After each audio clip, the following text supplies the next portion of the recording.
Hello and welcome to Calm Mind, a place where thoughts are allowed to slow down.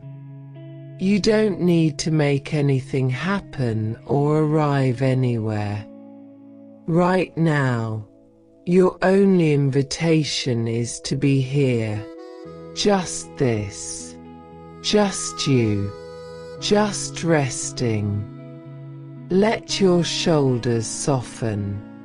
Let your jaw release. Allow your eyelids to grow heavy in their own time. No rush. Let's close the door on the day together and begin. Tonight, we address something that might be keeping you awake in this very moment. A feeling that sits heavy on your chest. A voice that won't quiet down. The feeling that today wasn't enough. That you didn't do enough. Didn't accomplish enough. Didn't finish enough. Didn't make enough progress. Didn't be enough. So even though you're lying here, even though your body is exhausted, even though the day is over, your mind won't let you rest. It's reviewing everything you didn't do, everything that's still left undone, everything that should have been different. And underneath that review is a question. A painful question that won't let you sleep. Was today enough? Was I enough? And the answer your mind keeps giving you is no, not enough, not nearly enough. If these gentle journeys are meaningful to you, I invite you to like, subscribe, or share a reflection below. It helps other restless minds find their way here. But for now, your only task is to relax. Tonight, we're going to challenge that answer. We're going to explore what enough even means. And we're going to practice something radical, letting today be enough, exactly as it was. Not because you did everything, not because it was perfect, not because you're satisfied with every choice you made, but because it's done, because it was what it was, because the only choice you have now is whether to rest in what happened or to torture yourself with what didn't. You might be running an inventory right now, a mental list of everything you didn't get to today. The emails you didn't answer, the tasks you didn't complete, the call you forgot to make, the conversation you should have had, the moment you should have handled differently, the thing you meant to do but somehow the day ended and it's still undone. This inventory feels important. It feels necessary. Like you have to review what didn't happen so you can, what? Fix it. Go back in time and do it differently. Make sure you don't forget tomorrow. But what this inventory actually does is prevent you from resting. It keeps you in a state of incompletion. It tells you that you can't close the day because the day isn't closable. There's too much undone. So you lie here, mentally still in today, still working, still striving, still feeling the pressure of all that wasn't accomplished. And tomorrow you'll wake up tired. You'll face a new day without having rested from today. And you'll add tomorrow's undone things to today's undone things. And the pile of not enough grows. And your exhaustion deepens. Along with the inventory of undone comes the should have been. The gap between what today was and what it should have been. You should have been more productive. You should have been more focused. You should have gotten up earlier, worked harder, managed your time better. You should have been different than you were. And because today wasn't what it should have been, it's not enough. It's a failed day. A wasted day. A day you'll never get back and you didn't use it well enough. This should have been thinking is torture, because it's comparing reality to an imagined ideal, and reality will always fall short. Always. Because the imagined version doesn't include all the constraints of actual living, all the unexpected things, all the human limitations. The imagined version of today had you at peak performance all day, never tired, never distracted, never human. And real you, tired, distracted, human you, can't compete with that. So real today will always be not enough compared to imagined today. And you'll always go to bed feeling like you failed, like you didn't measure up to who you should have been. There's often a fear underneath all this. A fear that if you let today be enough, if you accept what was as acceptable, you'll stop trying. You'll become complacent. You'll settle for less than you're capable of.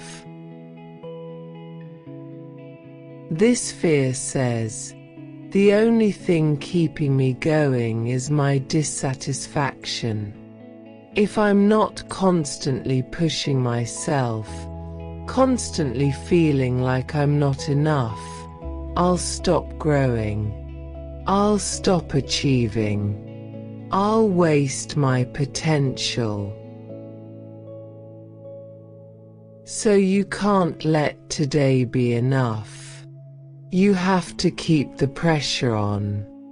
You have to keep telling yourself you could have done better, should have done more, weren't quite good enough.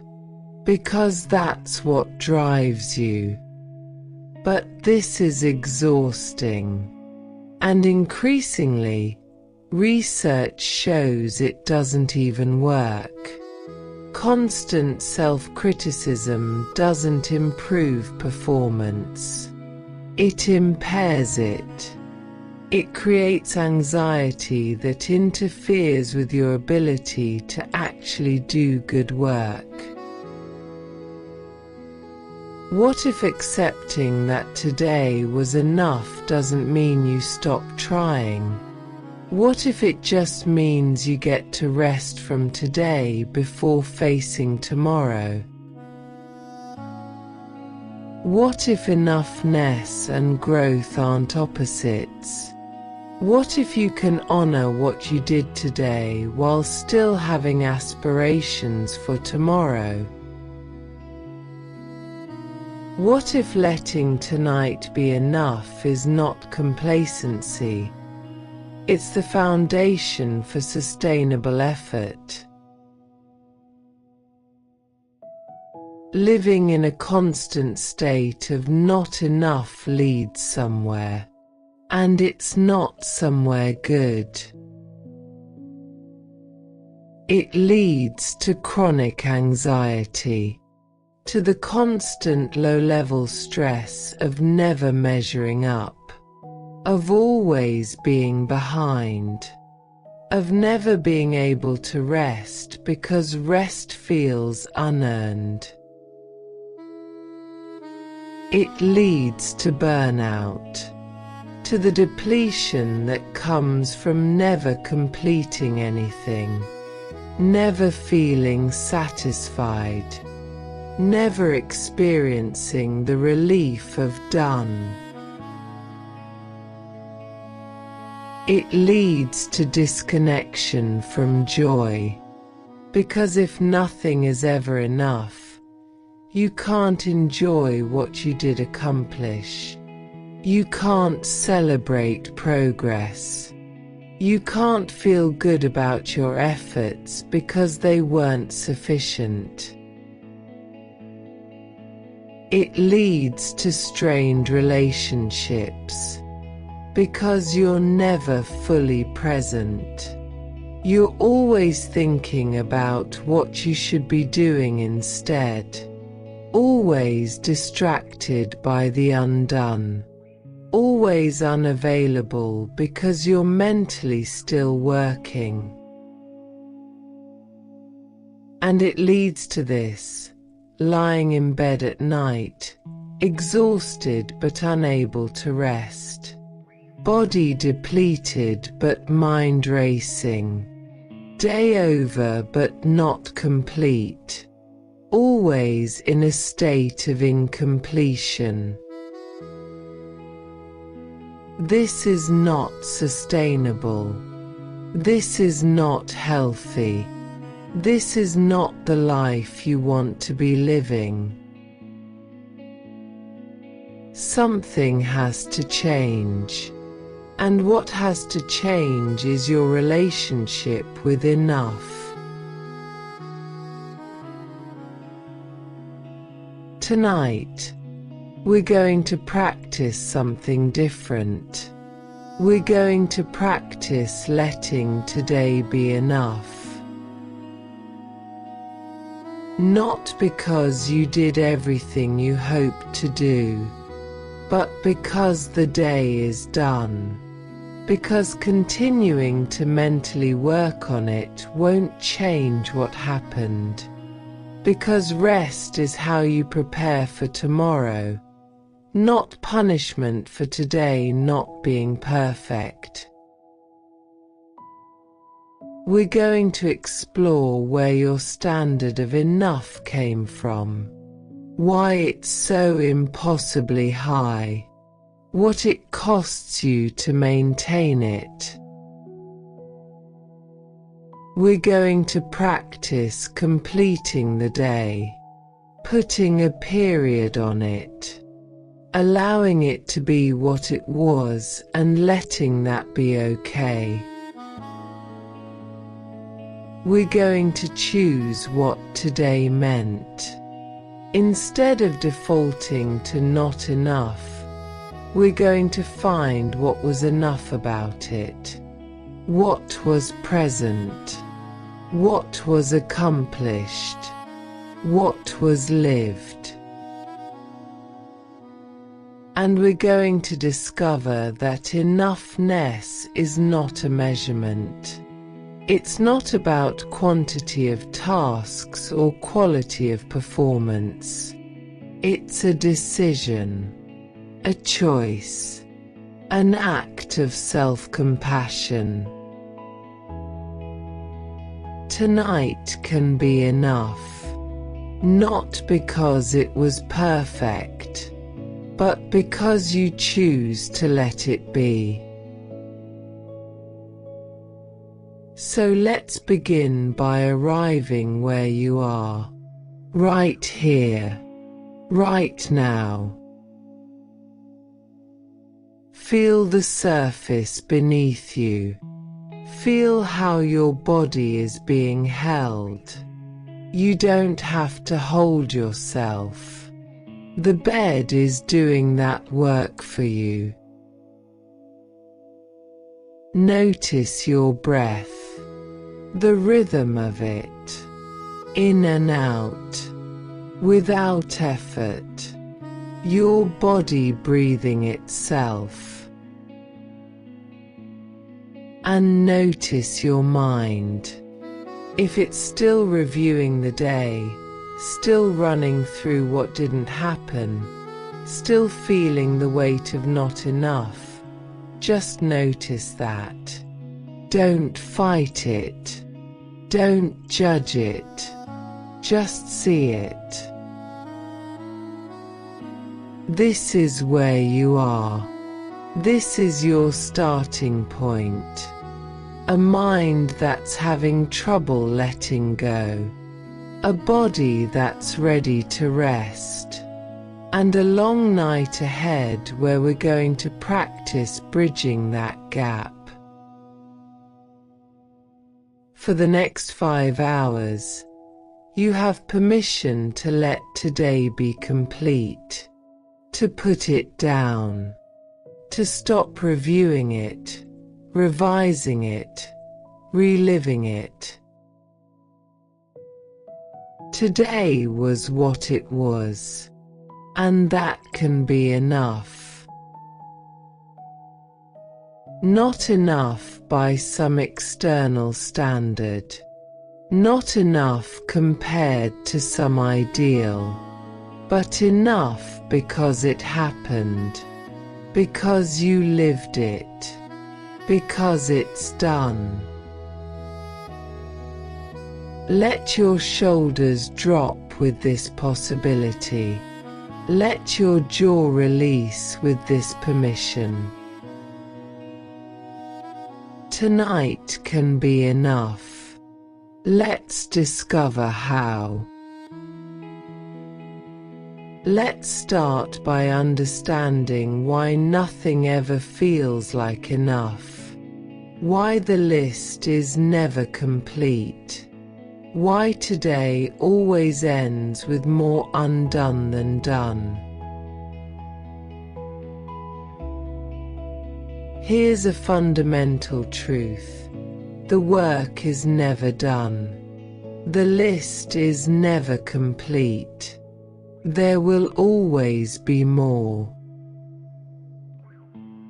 This is not because you're inefficient or slow or not working hard enough. This is the nature of life. Tasks regenerate. Emails keep coming. Needs keep arising. Responsibilities keep appearing. You finish one thing and 3 more appear. You cross something off your list and you think of 5 more things that should be on it. You accomplish a goal and new goals emerge. This is especially true in modern life. Previous generations had more finite task lists. You worked until the field was plowed, the harvest was in, the meal was cooked, and then it was done, truly done, until tomorrow. But now, your work is never done. There's always another email, another project, another improvement to make, another level to reach. Your to-do list is infinite because the possibilities are infinite. So if you're measuring enough by everything is done, you'll never reach it. You're aiming at a target that doesn't exist. No wonder you always feel like you didn't do enough. You're comparing your finite daily capacity to an infinite task list. The psychologist Barry Schwartz calls this the paradox of choice. The more options you have, the less satisfied you are, because no matter what you do, you're aware of all the things you didn't do, and you wonder if you made the wrong choices. Your not enough feeling isn't a personal failing. It's a mathematical impossibility. You cannot complete an infinite list in a finite day. Even if the list weren't infinite, there's another problem. Your standard of enough keeps rising. You achieve something, and instead of feeling satisfied, you recalibrate.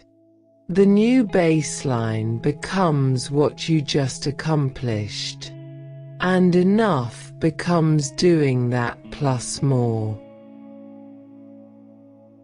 This is called the hedonic treadmill. You're always moving, always achieving, but the end point keeps moving too. So you never arrive at enough. You never reach a place where you can say, "This is it. This is sufficient. I can rest now." Maybe when you started your career, enough was just showing up and doing your job. But now enough is showing up, doing your job excellently, contributing beyond your role, staying ahead of trends, networking, learning new skills. The bar keeps rising. Maybe when you started parenting, enough was keeping your child fed and safe. But now enough is providing enriching experiences, supporting emotional development, being present and engaged, modeling healthy behavior, managing their education. The bar keeps rising. You're not failing to be enough. You're trying to meet a standard that keeps expanding. And no matter how much you do, how much you grow, how much you accomplish, the standard grows faster.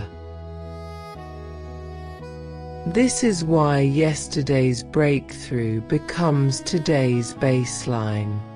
Why last month's achievement doesn't count anymore. Why you can't rest in what you've done because you're already measuring yourself against what's next. Your sense of not enough is also amplified by comparison. By seeing what others accomplish and feeling like you should be doing that too. You see someone's success and think, "They did that today? While I only did this. I'm so far behind. I should be doing more." But you're comparing your behind the scenes to their highlight reel. You see their accomplishments but not their struggles. You see their output but not their trade-offs. You see what they did but not what they didn't do. Everyone has 24 hours. Everyone makes choices about how to spend that time. When someone accomplishes something, they didn't accomplish something else. But you don't see the something else.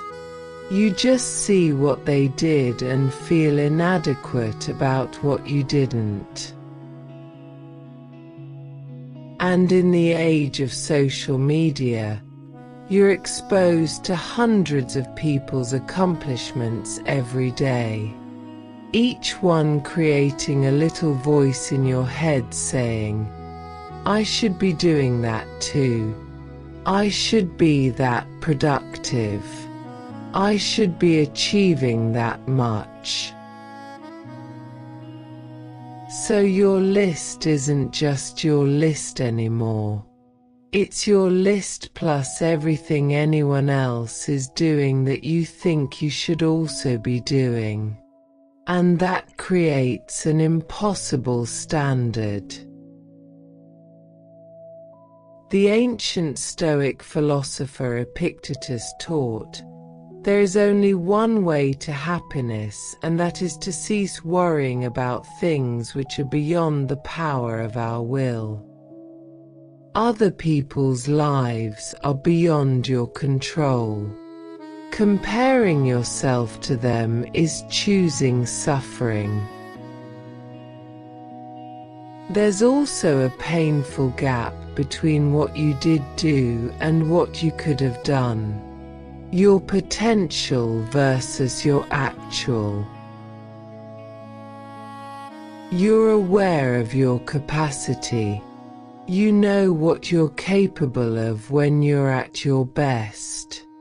When you're fully rested, fully focused, fully motivated. And you measure every day against that peak capacity. Today, you worked at maybe 70% of your potential, and that 70% feels like failure, because you could have done more. You should have accessed that other 30%. But peak capacity isn't sustainable. You can't operate at 100% every day. You're not a machine. You have varying energy levels, varying circumstances, varying emotional states. Some days you have 100% to give. Some days you have 70%. Some days you have 40%. And the day you gave 70% isn't a failure because you once gave 100%. It's a day you gave 70%. And maybe 70% was all that was available. But if you're always measuring yourself against your potential, against your best day ever, against the version of you that exists in perfect conditions, you'll always feel like you underperformed. The question isn't, did I work at my maximum capacity? The question is, did I work at the capacity I actually had available today, given my energy, my circumstances, my resources? And the answer to that question might be, yes, I did what I could with what I had, and that can be enough. You're also haunted by the alternate version of today, The day you could have had if you'd made different choices. If you'd gotten up earlier. If you hadn't wasted time on that distraction. If you'd said no to that interruption. If you'd been more focused, more disciplined, more efficient. There's a shadow day that runs alongside your actual day. An idealized version where you made all the optimal choices. And you compare your real day to that shadow day and find it wanting. But the shadow day isn't real. It's fiction. It didn't include the phone call that derailed your morning. It didn't include the energy crash you experienced. It didn't include the emotional needs you had to tend to. The shadow day is your fantasy of perfect execution. And your real day will always disappoint in comparison. But real days are the only days that exist. Real days include interruptions, distractions, energy fluctuations, imperfect choices. Real days are lived by real humans, not by idealized efficiency machines. So the comparison between your real day and your shadow day is unfair. It's like comparing a rough draft to a finished product, or comparing yourself walking to yourself flying. One is real and possible. The other is imaginary.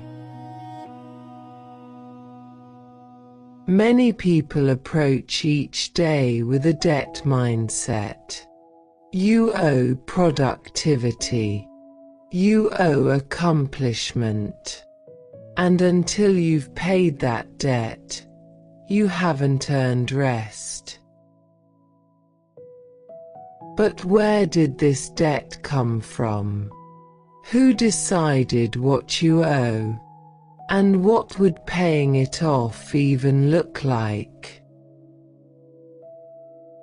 Often, this debt is inherited from family messages about hard work, from cultural narratives about productivity, from internalized capitalism that says your worth equals your output. You carry this sense that existence itself creates debt.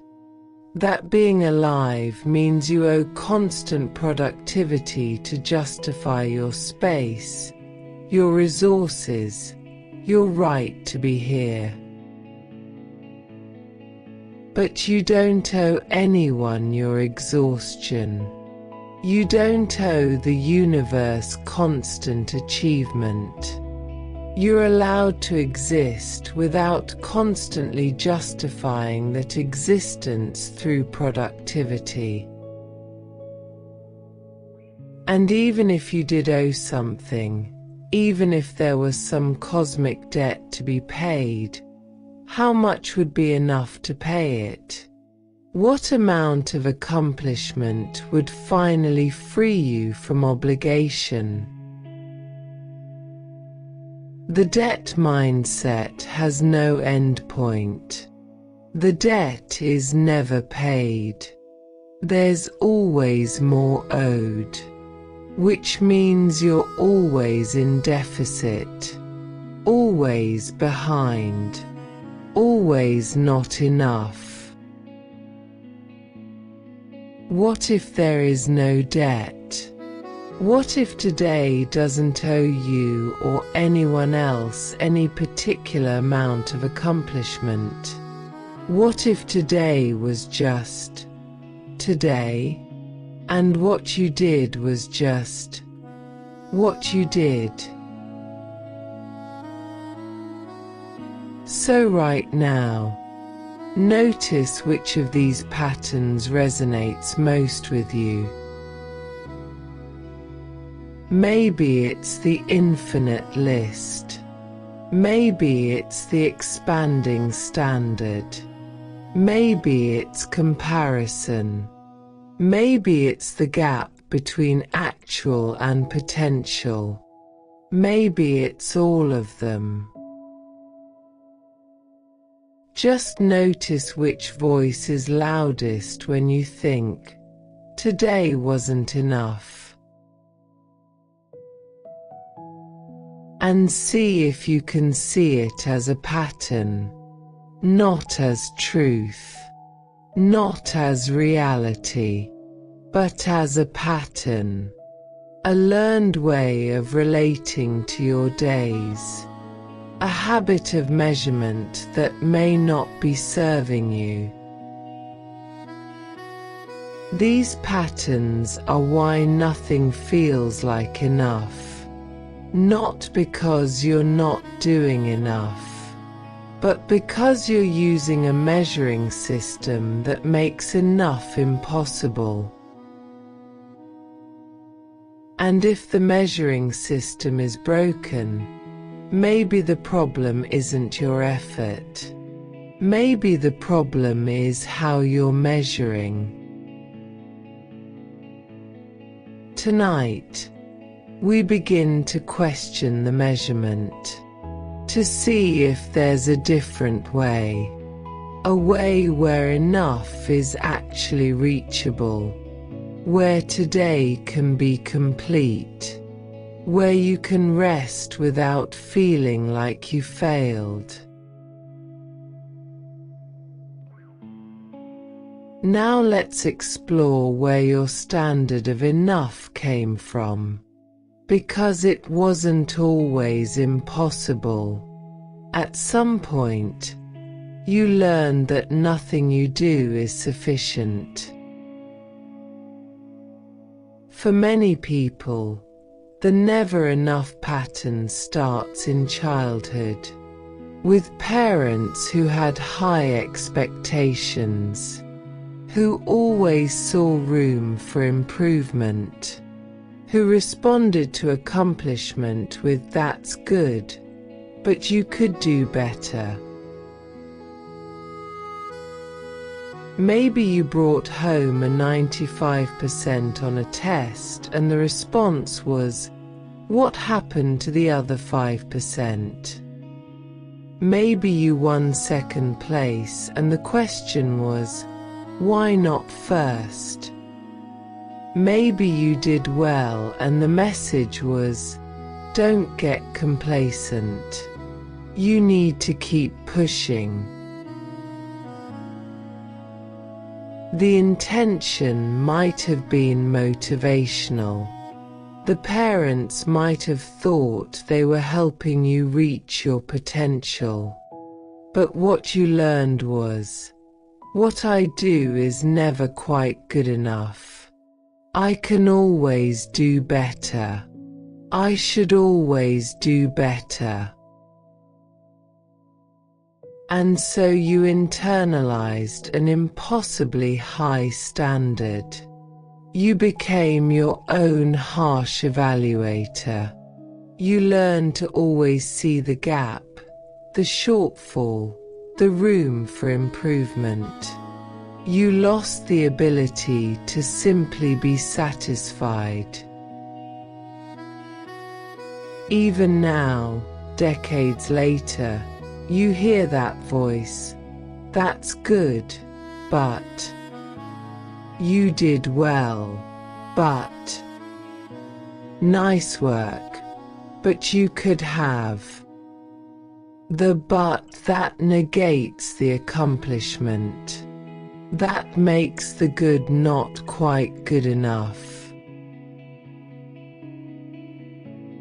Or maybe it was the opposite.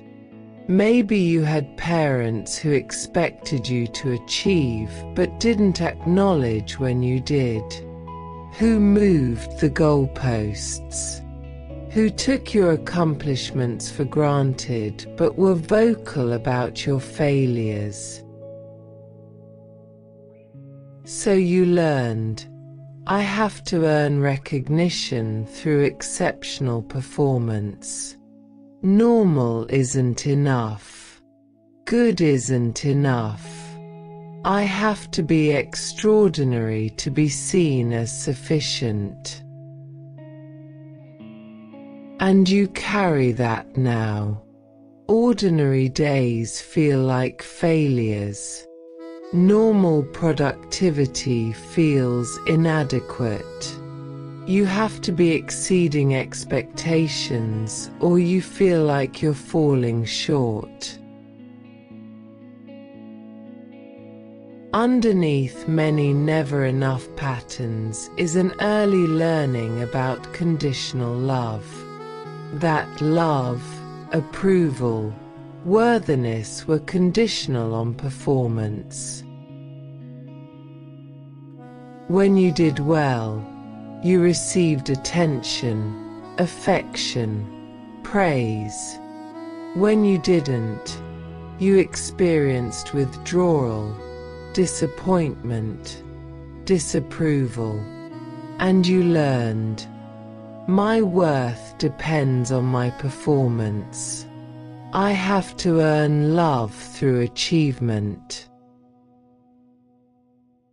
This creates a painful dynamic. You can never rest in being loved, because love is always contingent on continuing to perform, on continuing to achieve, on continuing to be enough, which means you're always working to maintain worthiness. And enough in this system is whatever maintains approval. But approval is a moving target. What earned love yesterday might not earn it tomorrow. So you keep raising the bar. Keep trying to do more. Keep seeking the achievement that will finally make you unquestionably worthy. But no achievement makes worthiness permanent, because worthiness was never really conditional.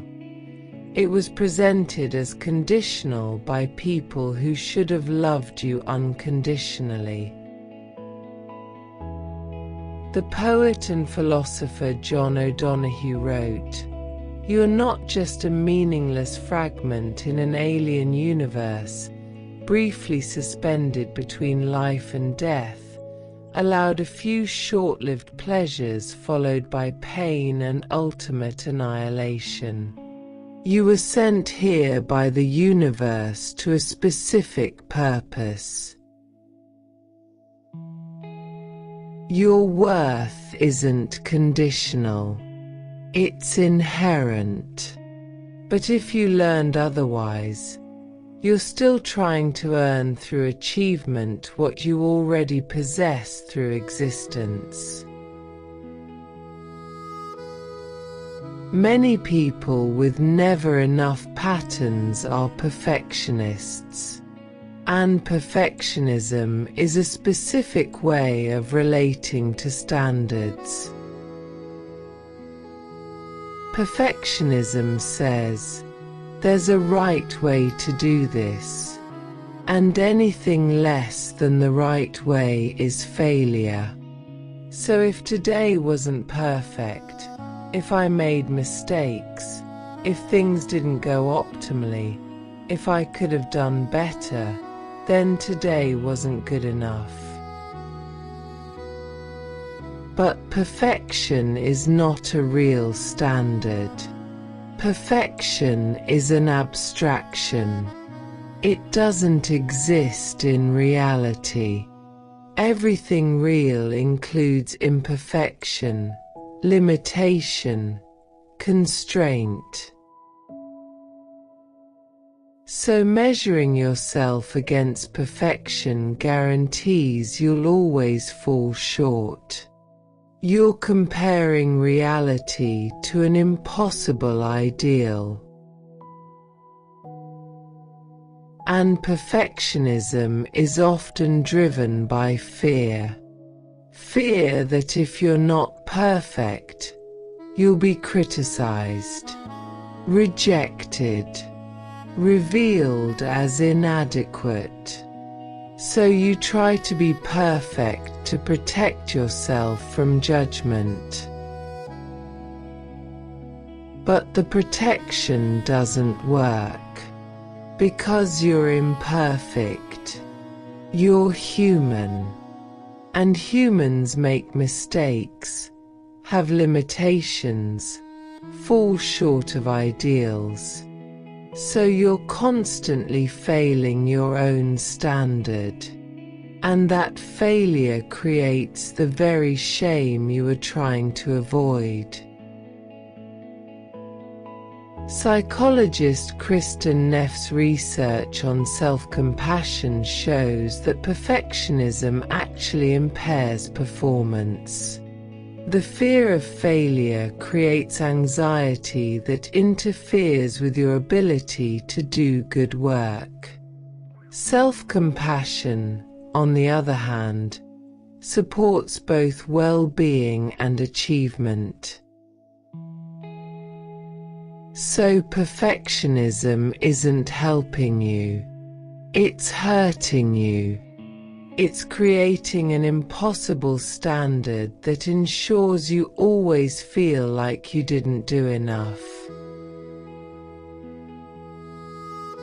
Sometimes never enough comes from a scarcity mindset. A belief that there's not enough time, not enough resources, not enough opportunity. So you have to make every moment count. You have to maximize every day. You can't afford to waste anything. This often comes from actual experiences of scarcity. Maybe you grew up without enough money. Maybe you experienced food insecurity. Maybe you had to fight for opportunities that others took for granted. And you learned, I have to make the most of what I have. I can't be wasteful. I can't relax because I might miss something crucial. Every moment matters because I don't have margin for error. This creates hypervigilance around productivity. You monitor how you spend time. You feel guilty about rest because rest is wasting time. You push yourself to extract maximum value from every day because you can't afford not to. But this scarcity mindset, even when it originated in real scarcity, often persists long after the circumstances have changed. You might have enough now, enough resources, enough security, but you still operate as if you don't. As if you're still in survival mode where every moment must be optimized. And so nothing ever feels like enough, because you're always aware of what more you could have done, how you could have used the time better, what you might be missing by resting instead of doing. But time is not scarce in the way money is scarce. You will have another day tomorrow. You will have another opportunity. This specific today will never return, but that doesn't mean you have to extract maximum productivity from it to make it worthwhile. Beyond personal history, we all live in a broader culture that equates worth with achievement, that measures people by their output, that treats productivity as the primary virtue. Every message you receive reinforces this: rise and grind, hustle harder, make every day count, live your best life, be your best self. The implication is always, you could be doing more, you should be doing more. And the bar keeps rising. What was exceptional achievement a generation ago is baseline expectation now. Everyone has to be optimizing, maximizing, excelling. Just being okay is framed as settling. So you absorb these messages. They become internalized, and you start measuring yourself against impossible cultural standards, against the narrative that you should be constantly improving, achieving, becoming more. But this cultural narrative is relatively recent. It's specific to late-stage capitalism. It's not some universal truth about human worth. It's a set of values that serve economic systems but not necessarily human well-being. You can question it. You can recognize that just because the culture says you should always be doing more doesn't mean that's actually true or healthy or sustainable. You're allowed to opt out of the achievement culture's standards. You're allowed to measure your days differently.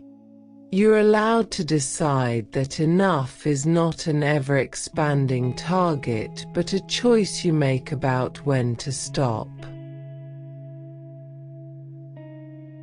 For some people, the never enough pattern is rooted in trauma, in experiences where you genuinely weren't enough to prevent something bad. Weren't enough to make someone stay. Weren't enough to change an outcome. Maybe you were a child trying to keep a parent happy, trying to be good enough that they wouldn't leave, wouldn't drink, wouldn't rage. But no matter what you did, it wasn't enough. You couldn't control the outcome through being better. Maybe you were in a relationship where you kept trying to be enough to earn faithful love, enough to prevent abandonment. But the other person's behavior wasn't actually about you or your worthiness. Still, you absorbed, I wasn't enough. Maybe you experienced failure at something important, and instead of seeing it as one outcome in one situation, you generalized, I'm not enough. I don't have what it takes. I'll always fall short. These traumatic learnings embed deeply. They're not rational. They're visceral, somatic beliefs that live in your body and your nervous system, and they create a constant anxiety. I'm not enough. I have to do more. I have to be more. Or something terrible will happen again. This isn't something you can just think your way out of, but you can begin to recognize, that was then. This is now. The belief that I'm not enough came from a specific context. It's not universal truth. It's trauma speaking. And you can begin to offer yourself a different message. Not I am enough if that feels false. But I'm learning that enough is possible.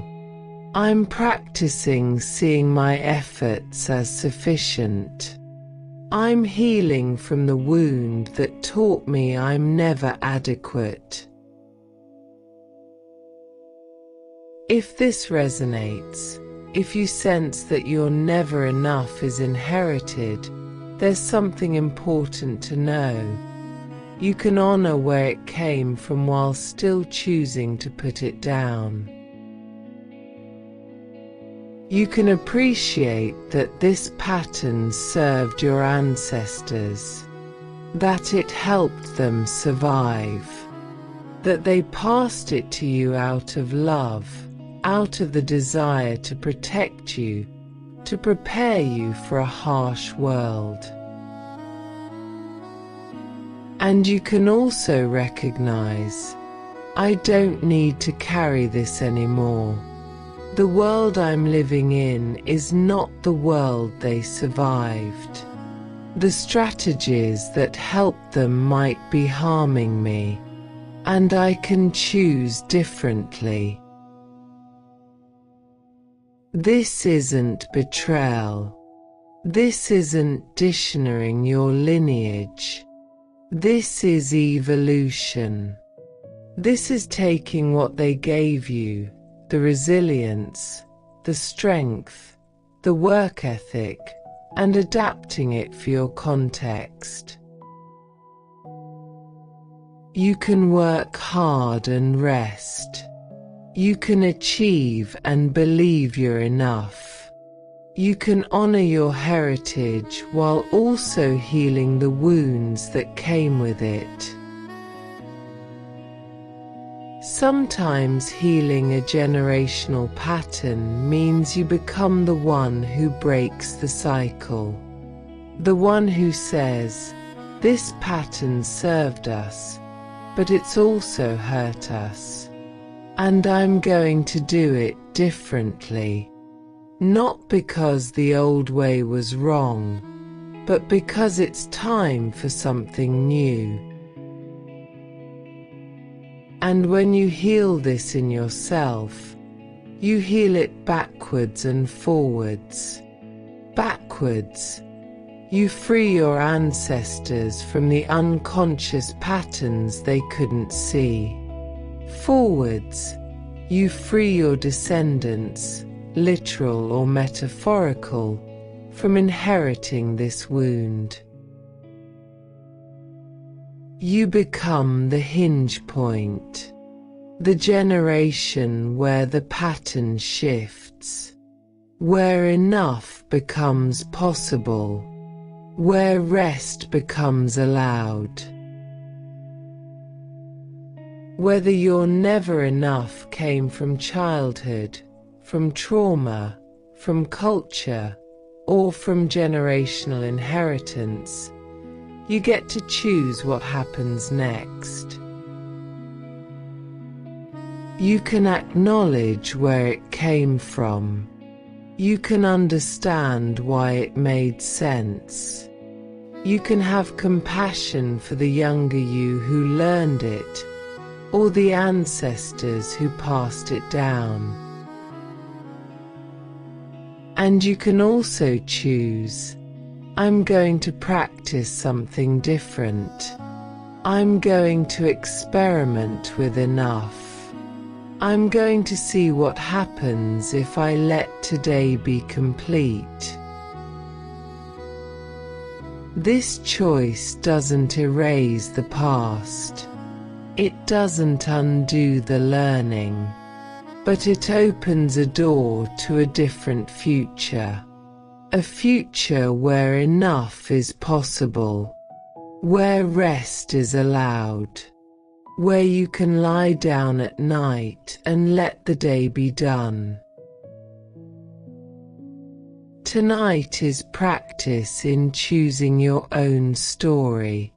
Practice in saying, "The story I inherited said I'm never enough. But the story I'm writing says I can be enough. Today can be enough. This moment can be enough." And the more you practice this new story, the more it becomes real. The more the neural pathways of enough strengthen. The more natural it becomes to complete the day, to rest without guilt, to believe in your own sufficiency. You're not just choosing for yourself. You're choosing for everyone who will be influenced by you. Everyone who watches how you relate to yourself. Everyone who will absorb your new pattern the way you absorbed the old one. You're becoming the ancestor who gave permission to rest, who modeled that enough is possible, who broke the cycle so others don't have to. So right now, get curious. Where did your never enough pattern come from? Was it childhood? Was it conditional love? Was it perfectionism? Was it scarcity? Was it culture? Was it trauma?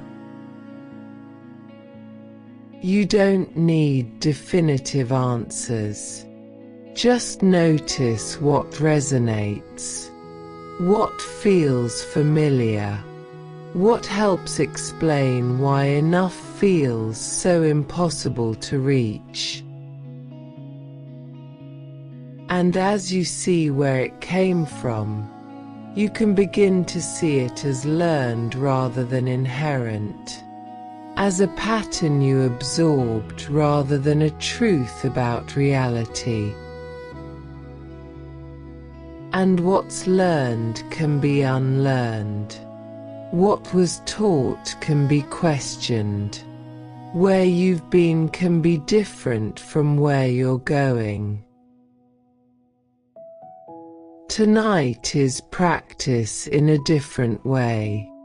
A way where enough is not impossible, where today can be complete, where you can rest without needing to have done everything perfectly.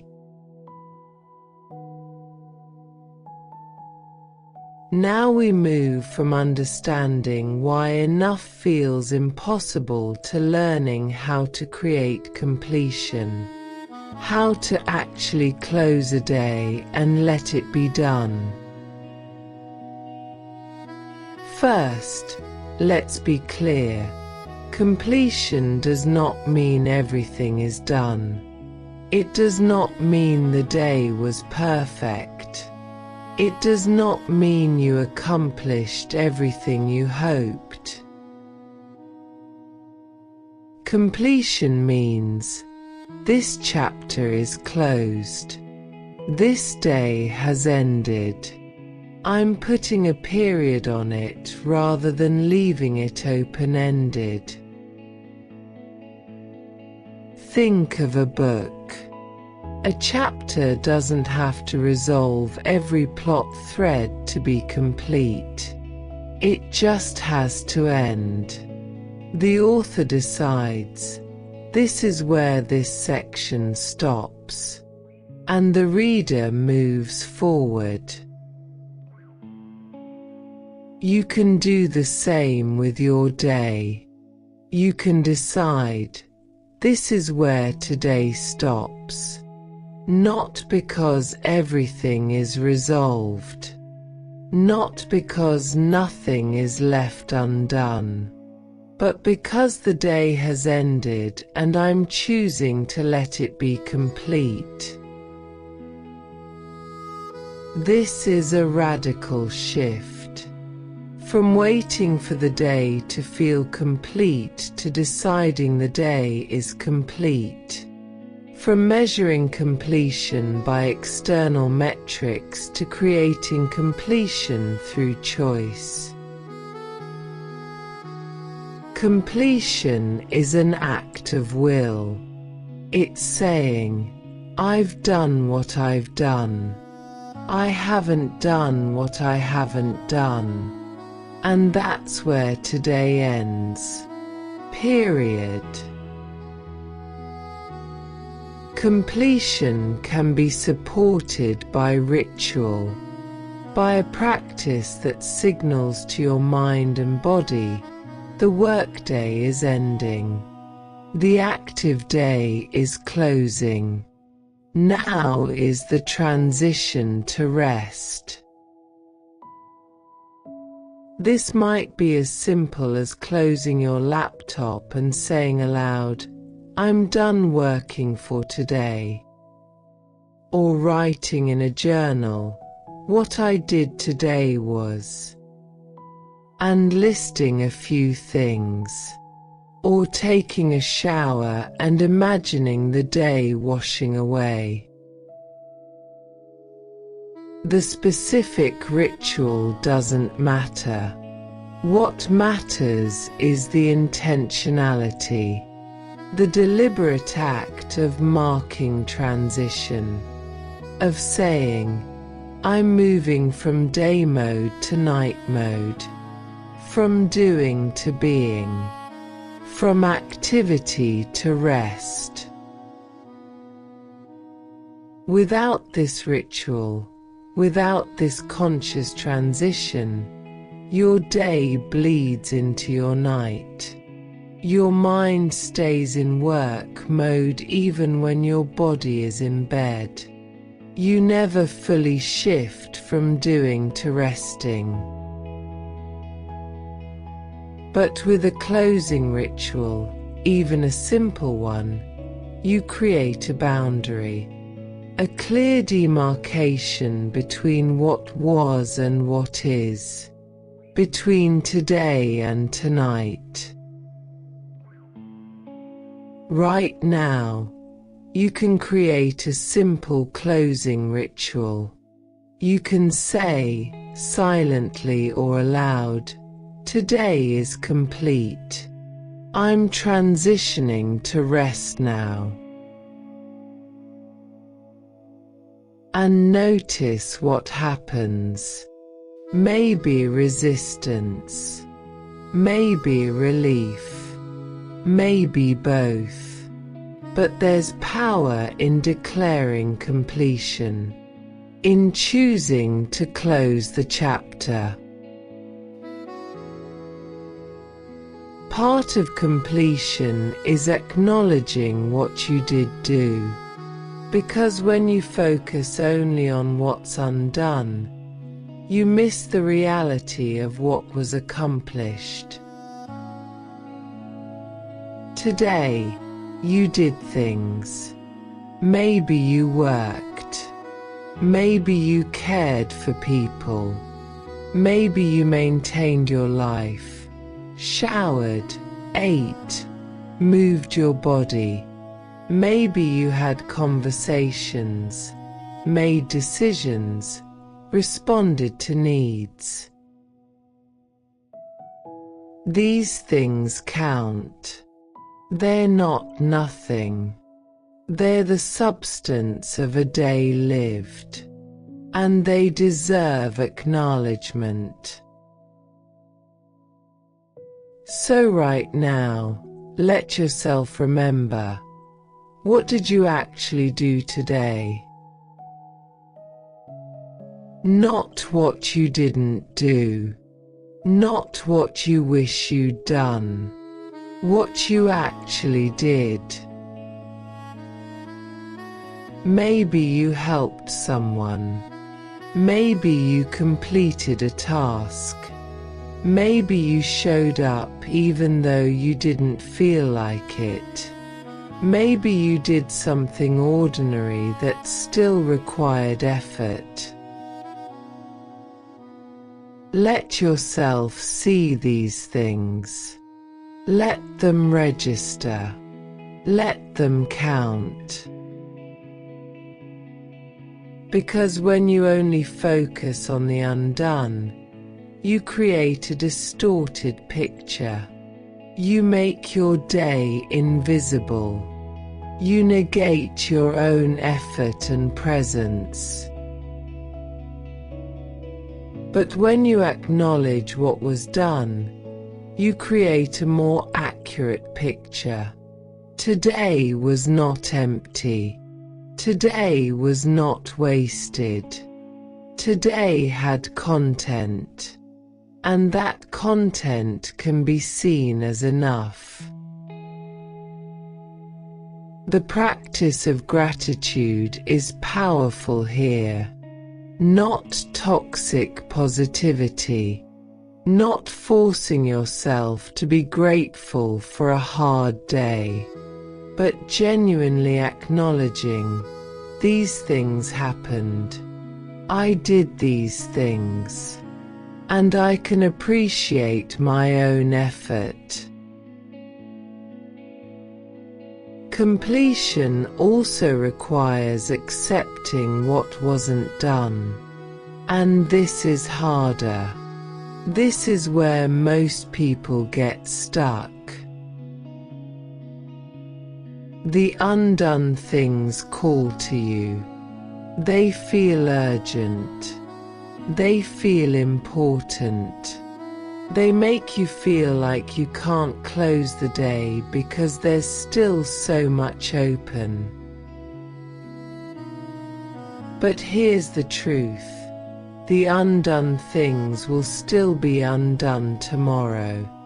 Staying awake thinking about them tonight won't change that. The only thing your mental review accomplishes is preventing you from resting. So you have to practice acceptance, not approval, not happiness about what's undone, just acceptance. This is what didn't get done today, and that's the reality. You can acknowledge it without torturing yourself with it. Yes, I didn't finish that project. Yes, I didn't respond to those emails. Yes, there's more to do tomorrow. And then let it be. This requires trust. Trust that tomorrow you'll engage with what needs engaging. Trust that the undone things will get their turn. Trust that one imperfect day doesn't define your entire life. The Buddhist concept of impermanence is helpful here. All things change.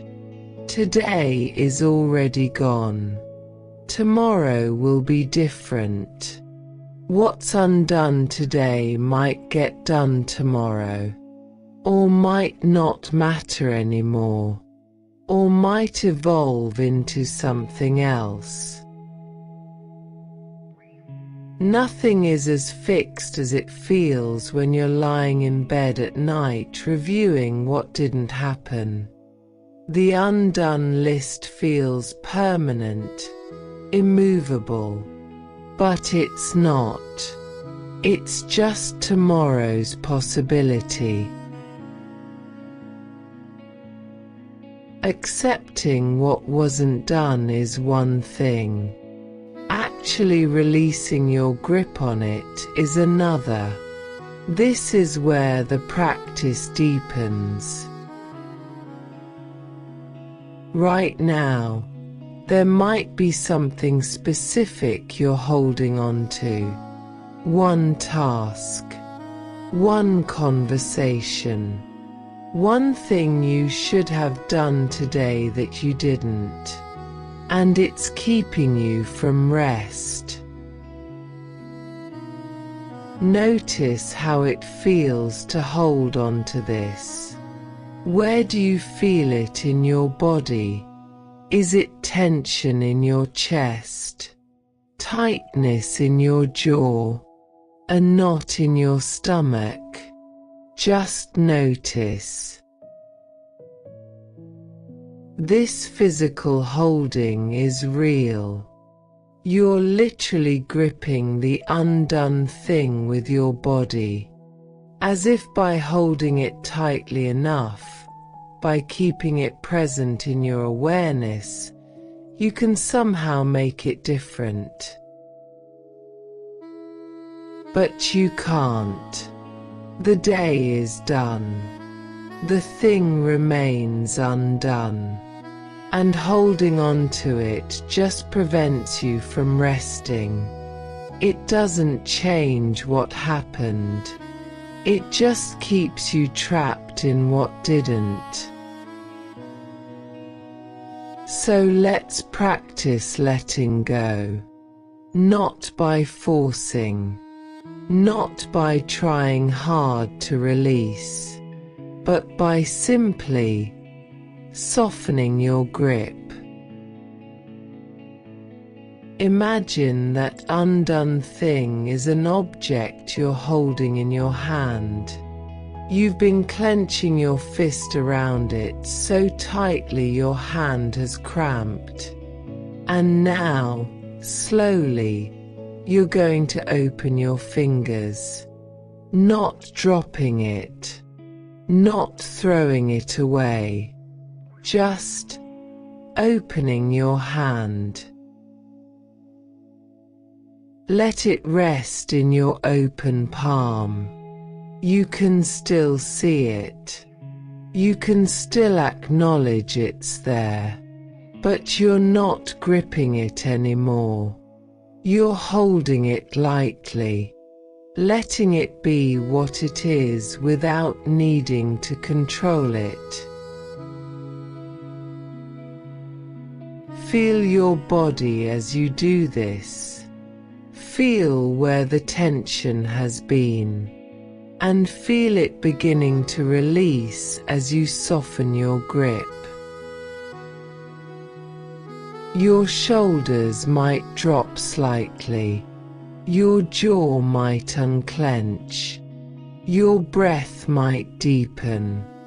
These are signs that you're letting go, that you're releasing the physical holding.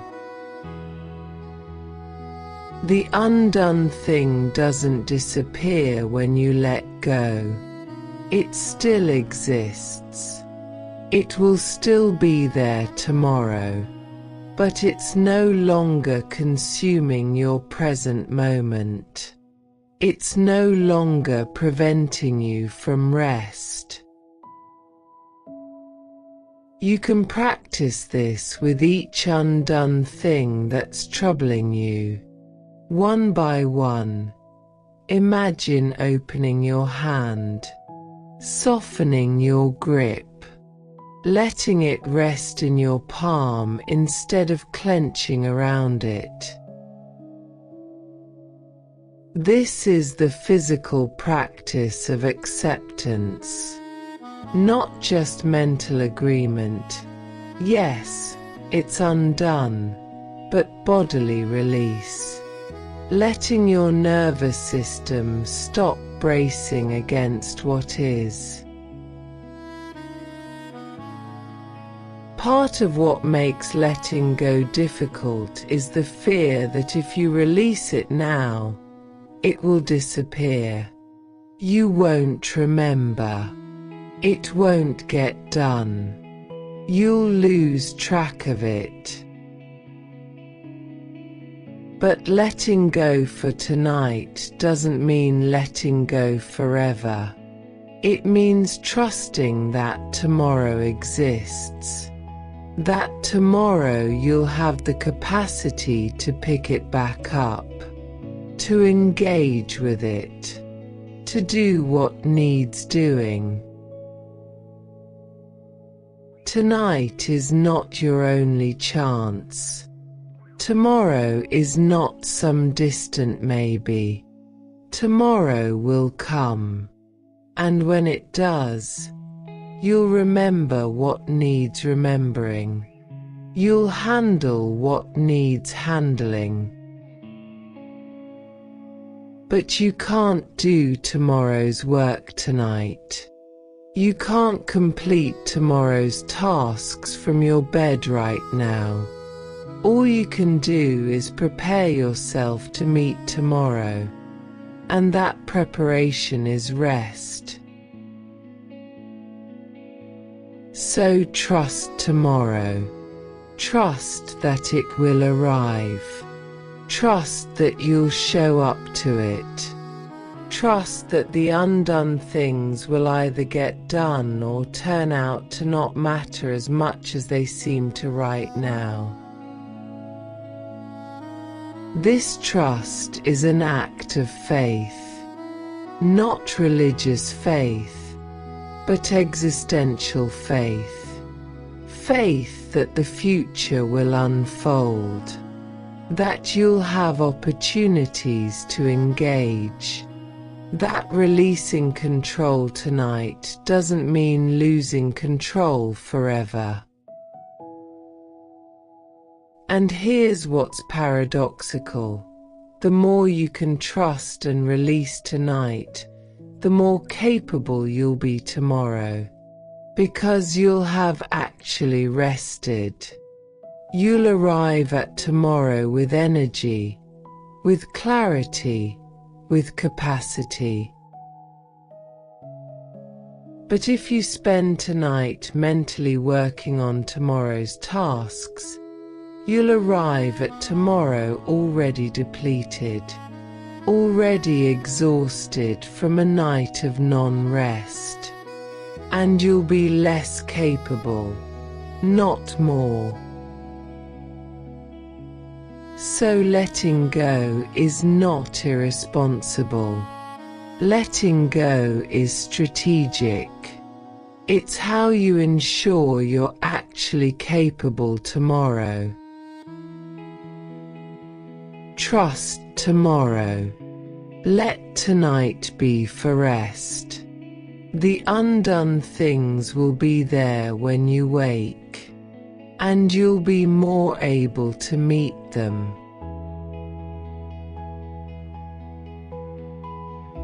That imagined day is seductive. If only you'd made different choices. If only you'd been more disciplined. If only you'd managed your time better. Then today would have been enough. But the alternate day is fiction. It didn't happen. And continuing to compare your real day to this imagined ideal is torture. So you have to release it. You have to say, I can imagine better. I can always imagine better. But what I'm imagining isn't what was available. The real day, with all its constraints and imperfections, is what happened. And that has to be enough. This doesn't mean you can't learn. You can notice. Tomorrow I might make different choices. Tomorrow I might structure my time differently. That's useful reflection. But dwelling in the alternate day, in the should have, is not useful. It's just suffering. It's living in a reality that doesn't exist while rejecting the reality that does. So right now, if there's an alternate day haunting you, if there's a version of today that should have been, acknowledge it. Yes, I can imagine a different day, but that's not the day I had. This was the day I had, and I'm choosing to let this day be enough. Sometimes completion requires forgiveness. Forgiving yourself for not being perfect, for making mistakes, for being human. You might have done something today that you regret, said something you wish you could take back, made a choice that didn't turn out well, hurt someone you care about. And part of you wants to keep reviewing it, reliving it, punishing yourself for it, as if staying awake feeling bad will somehow fix what happened. But it won't. The only thing reviewing your mistakes accomplishes is preventing you from resting. And rest is what you need to show up better tomorrow. So forgiveness becomes essential. Not bypassing, not pretending you didn't make a mistake, but saying, I did that. It wasn't my best, and I forgive myself for being imperfect. Tomorrow you can make amends if needed. Tomorrow you can do better. But tonight, you practice self-forgiveness. You practice extending to yourself the compassion you'd extend to someone else who made a mistake. I forgive myself for today not being perfect. I forgive myself for what I didn't do. I forgive myself for what I did that I wish I hadn't. I'm human, and humans are imperfect, and that's okay. Feel what happens when you offer yourself this forgiveness. Maybe relief, maybe resistance, maybe both. But notice the possibility of it, the option of self-compassion. So right now, let's practice completion. Let's actually close today. First, acknowledge what was done. Bring to mind at least 3 things you did today. They don't have to be extraordinary, just real. Let these things matter. Let them count. Let yourself see, I did these things. Today had substance. Second, accept what wasn't done. Bring to mind what's still undone, and say, yes, these things are still waiting, and that's okay. Tonight I rest. Tomorrow I engage. Feel the release of accepting rather than fighting the reality of what is. Third, forgive what needs forgiving. If you made mistakes today, if you fell short of your own standards, say, I forgive myself. I'm human. Tomorrow I'll try again. And finally, declare completion. Today is complete. I'm closing this chapter. I'm releasing my grip on what was and what wasn't. I'm resting now. Notice how this feels. This active choice to complete the day. To let it be done. To give yourself permission to stop reviewing, revising, reliving.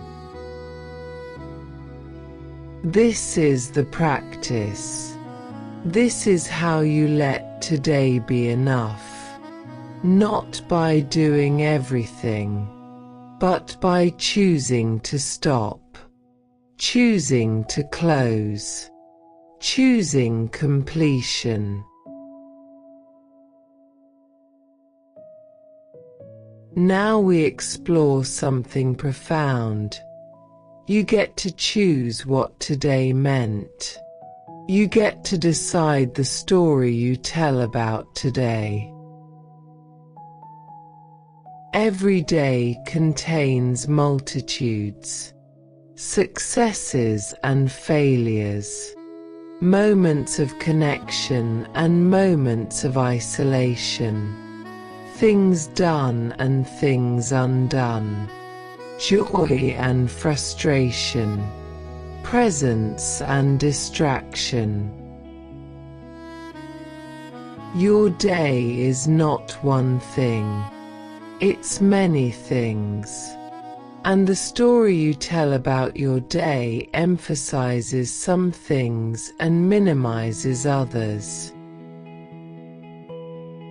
When you tell yourself today wasn't enough, you're choosing to emphasize what was lacking, what didn't happen, what fell short. That becomes the story. That becomes what the day was about.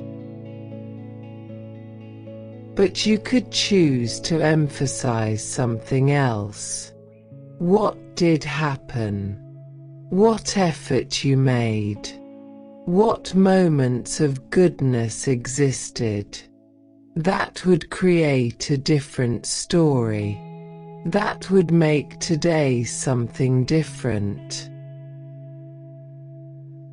The facts of the day are fixed, but the meaning you make of those facts is not. The story you tell is a choice. This is not about lying to yourself, not about pretending a hard day was easy or a disappointing day was wonderful. It's about recognizing that you have agency in how you interpret your experience. You can tell the story of today I failed to accomplish enough. Or you can tell the story of today I showed up and did what I could with the resources I had. Same facts. Different story, different impact on your sense of self and your ability to rest. So let's actively practice this. Let's find what was enough about today. Maybe what was enough was that you got out of bed. That you moved through the day even though it was hard. that you didn't give up even when you wanted to. Maybe what was enough was one good conversation, one moment of laughter, one kind thing you did for someone, one time you chose compassion over judgment. Maybe what was enough was that you took care of basic needs. You fed yourself. You rested when you could. You showed up for responsibilities even when you didn't feel like it. Maybe what was enough was one task completed, one small victory, one moment where you felt capable or effective or present. When you look for what was enough, you'll find it. Because enough is not about volume, it's about presence, about being here, about living this day in whatever way you lived it. Right now, ask yourself, what was enough about today? Let something arise. Don't force it. Just let your attention find what was present, what was good, what counted. And when something comes, acknowledge it. This was enough. This moment. This effort. This presence. This was sufficient. Feel what happens when you allow something about today to be enough. When you choose to see adequacy rather than deficit. The imperfections of your day can also be reframed. The mistakes, the frustrations, the things that didn't go well, these don't have to mean the day was a failure. They can mean, I'm learning, I'm growing, I'm encountering challenges that are helping me develop. I'm human and humans make mistakes, and that's part of the process. When you stumble today, when you didn't handle something well, when you fell short, you can see that as evidence of insufficiency, or you can see it as evidence of being alive, of trying, of engaging with life even though it's difficult. The philosopher Søren Kierkegaard wrote, "Life can only be understood backwards, but it must be lived forwards." Right now, tonight, you're understanding backwards. You're looking back at today. And you get to choose what understanding you create. You can understand today as, I failed to meet my standards. Or you can understand it as, I lived. I tried. I was present to the best of my ability in this moment of my journey. Both interpretations are available. Both are based on the same facts, but they lead to very different experiences.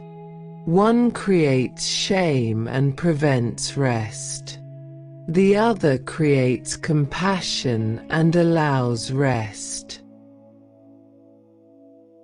Which understanding do you want to carry into your sleep? Which interpretation supports your well-being? Today is also not isolated. Today is one day in a longer arc. And when you see it in context, its significance shifts. Maybe today was less productive than usual, but yesterday was highly productive. Or last week was intense, and today was a natural rhythm, a pause in the cycle.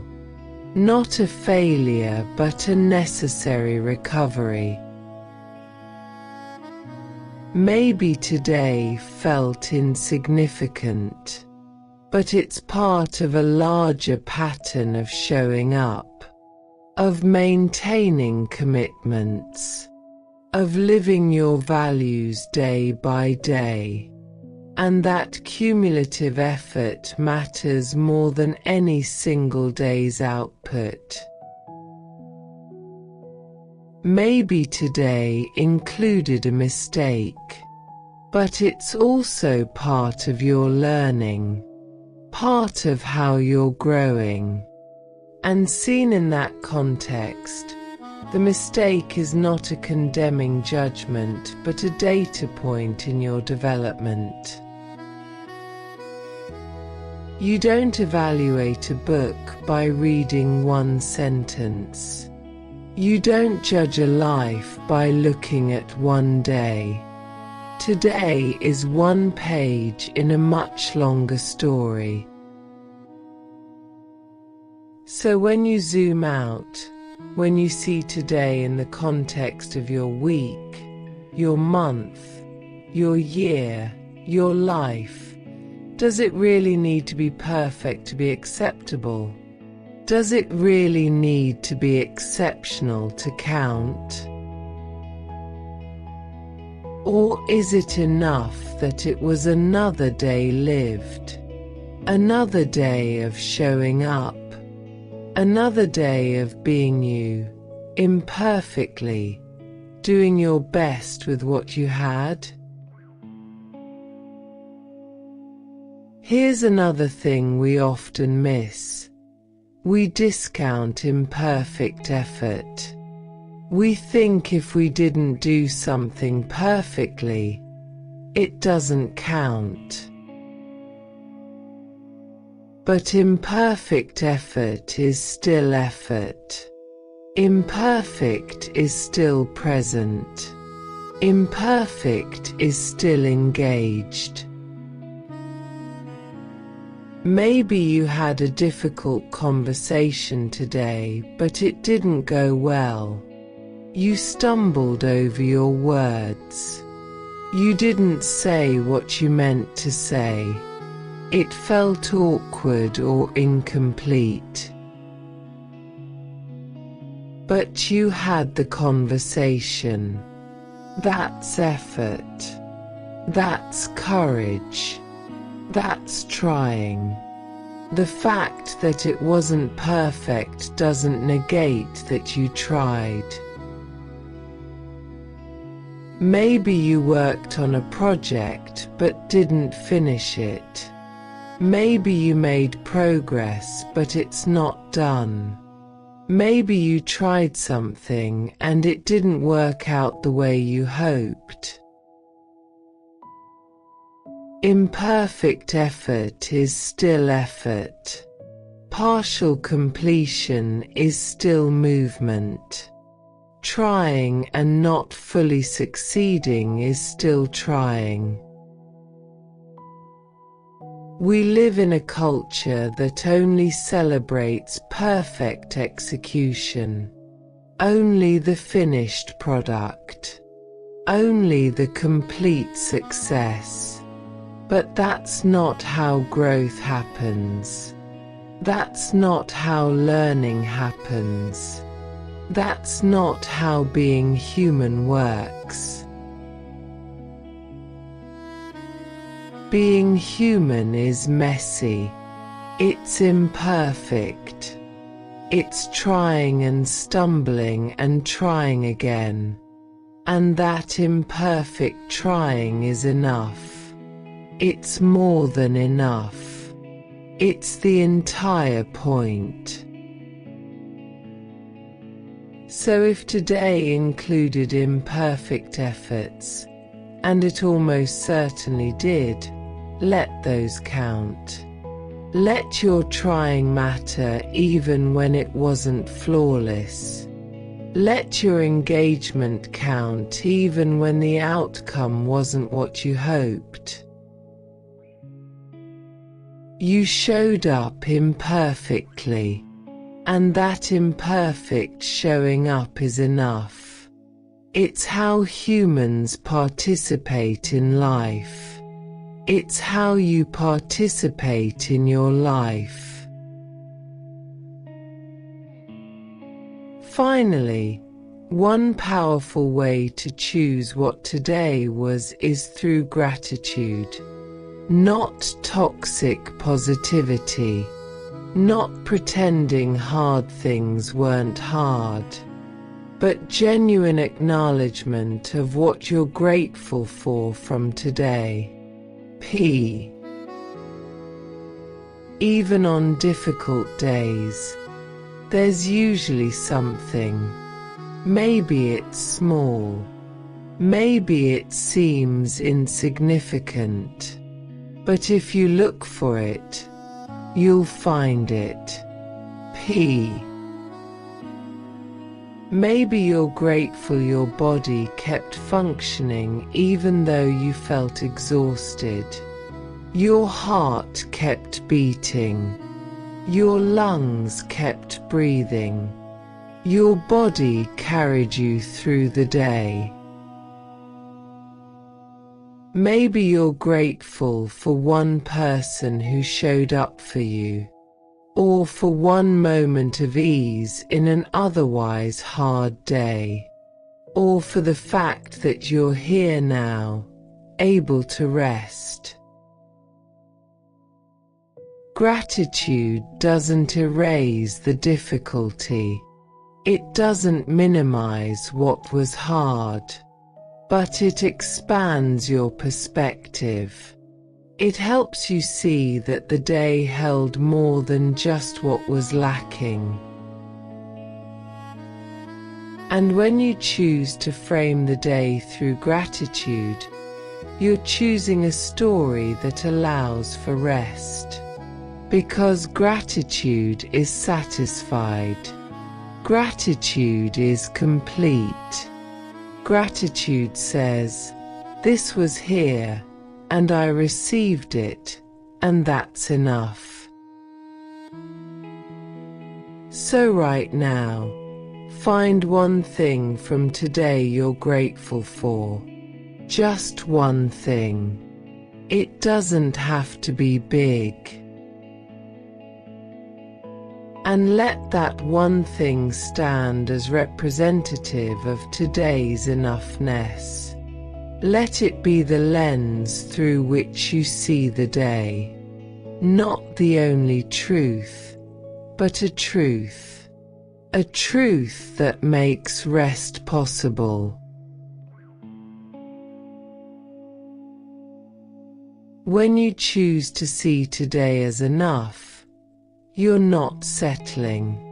You're not lowering your standards. You're not becoming complacent. You're recognizing reality. You're acknowledging what is rather than torturing yourself with what isn't. You're practicing self-compassion rather than self-punishment.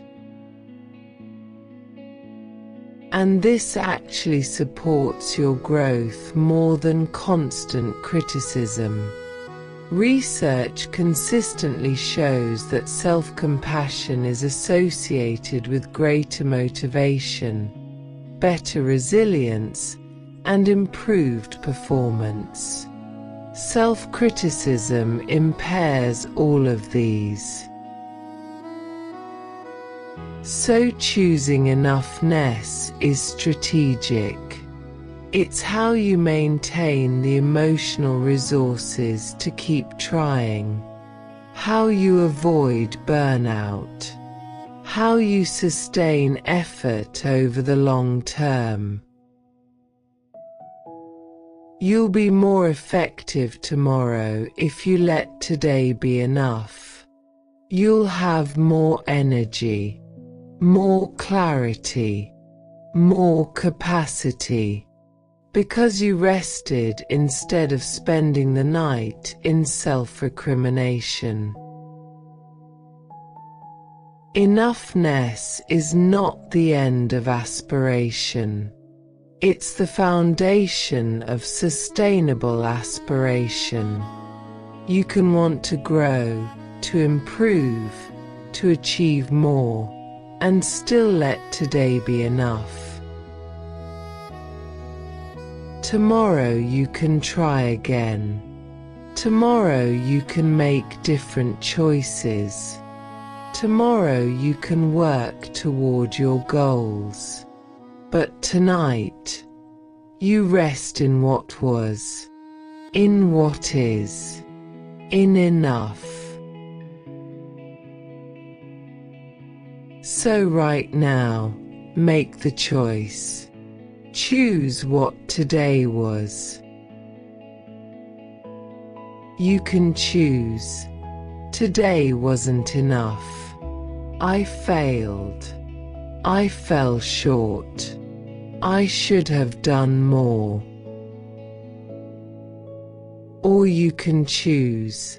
Today was what it was. I did what I could. I showed up. And that's enough. Which choice supports your well-being? Which choice allows you to rest? Which choice honors your humanity? The choice is yours. No one else can make it for you. And the choice you make right now will determine whether you rest tonight or stay trapped in the loop of not enough. So choose. Choose to let today be enough. Not because it was perfect, but because it was real, because it happened, because you lived it, and that's sufficient. We've been talking about letting today be enough, but there's something even more fundamental. Letting this moment be enough. Right now is the only moment that actually exists. The past is memory.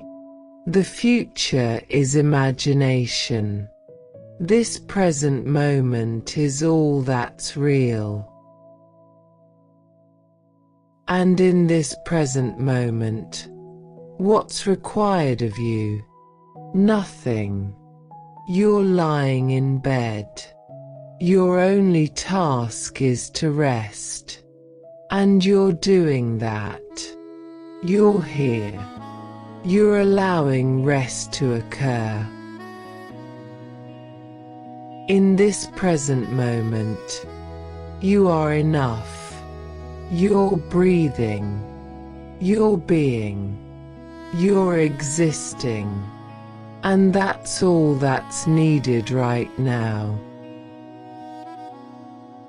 But your mind keeps leaving this moment, keeps going to the past, to what you didn't do today, keeps going to the future, to what you have to do tomorrow, keeps creating suffering by comparing this moment to other moments.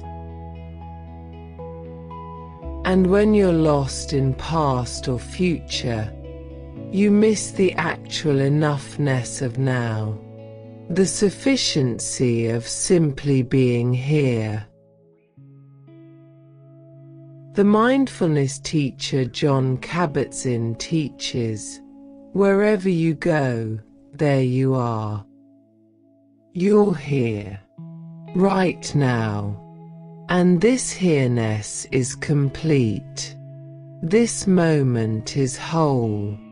Nothing needs to be added to make it sufficient. So much of your not enough feeling comes from your relationship with time. From feeling like you don't have enough time.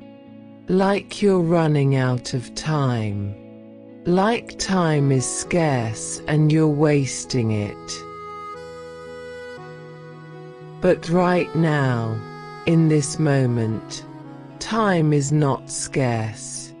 Time is simply what's happening. This breath, this heartbeat, this moment of lying here. You have exactly enough time for this moment, because this moment is all the time there is. When you release the burden of past time, of what you should have done with the time you had today, and when you release the burden of future time, of what you need to do with the time you have tomorrow, what remains is this moment, and this moment is enough. You're not behind. You're not ahead. You're here, in this moment, where you're supposed to be, doing what you're supposed to be doing, which is resting. Let's make this very simple, very basic. Let's find enoughness in the most fundamental act, breathing. Notice your breath right now, the air moving in, the air moving out. This is happening without your conscious effort. Your body is breathing itself. Is your breath enough? Is this breath adequate? Does it need to be deeper, longer, more perfect to count? No. Your breath is exactly what it is. And it's sufficient. It's enough to keep you alive. Enough to oxygenate your blood. Enough to sustain this moment. If your breath can be enough, this ordinary, imperfect, automatic breath, then maybe other things can be enough too. Maybe your effort today can be enough. Maybe you can be enough. Just like this breath. Not perfect. Not extraordinary. Just real. Just present. Just adequate for the moment. Breathe now and let each breath be enough. Don't improve it. Don't optimize it. Just let it be what it is. And notice, it's sufficient. You are enough. Not because of what you do. Not because of what you achieve.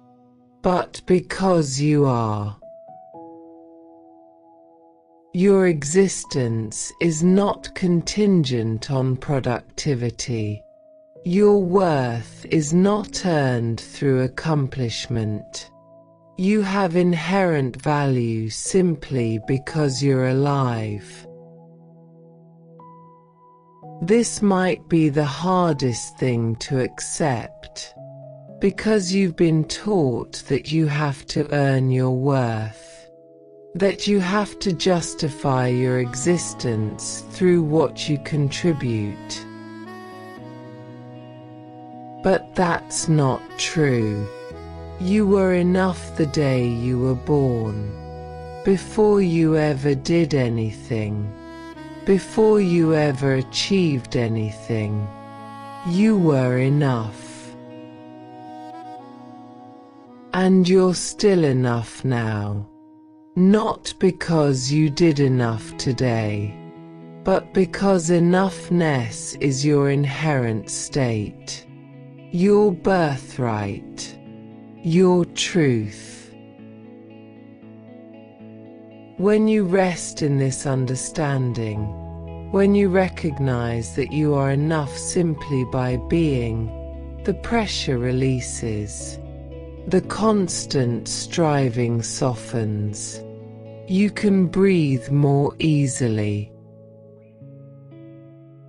You don't have to prove your enoughness.